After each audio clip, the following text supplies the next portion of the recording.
Hello students, আমি Nitish sir জ্ঞানজ্যোতি coaching সেন্টারের পক্ষ থেকে তোমাদের প্রত্যেককে জানাই আরো একবার স্বাগত।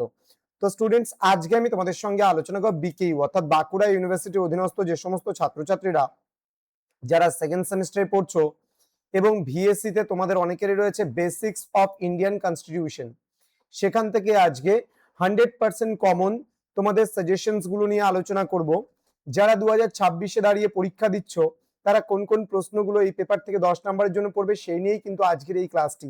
যারা এখনো আমাদের চ্যানেলটিকে সাবস্ক্রাইব করনি, সাবস্ক্রাইব করে পাশে থাকা বেল আইকন অল প্রেস করে দেবে, যাতে নেক্সট টাইম থেকে ভিডিও আপলোড করলে তার নোটিফিকেশন তুমি সবার আগে পেতে পারো। এছাড়া যারা ভাবছো যে অনলাইনে আমাদের ক্লাস জয়েন করবে, নোটস নেবে, তারা অবশ্যই যোগাযোগ করো আমাদের অফিসিয়াল নাম্বার 7076398606 নাম্বার অথবা 6295916282 নাম্বারে তোমরা চাইলে সরাসরি যোগাযোগ করতে পারো আমাদের সঙ্গে নোটস নিতে চাইলে। আমাদের টোটাল কোর্স ফি থাকে 1199, কিন্তু সেই ক্ষেত্রে এখন আমরা পার সাবজেক্ট হিসাবে 99 করে আমরা প্রোভাইড করছি।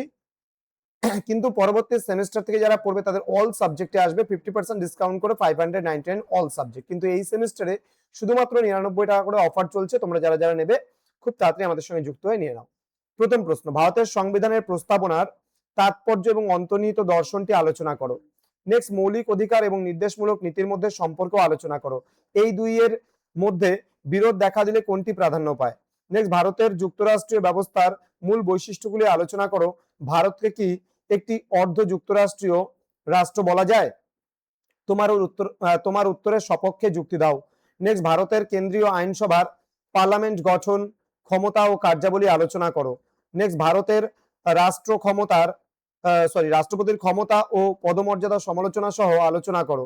রাষ্ট্রপতি কি কেবলই একজন নিয়মতান্ত্রিক প্রধান? নেক্সট, জোট সরকারের রাজনীতি বনাম একক সংখ্যাগরিষ্ঠ সরকারের পরিপ্রেক্ষিতে ভারতের প্রধানমন্ত্রীর ভূমিকা ও ক্ষমতা কার্যাবলীর মূল্যায়ন করো।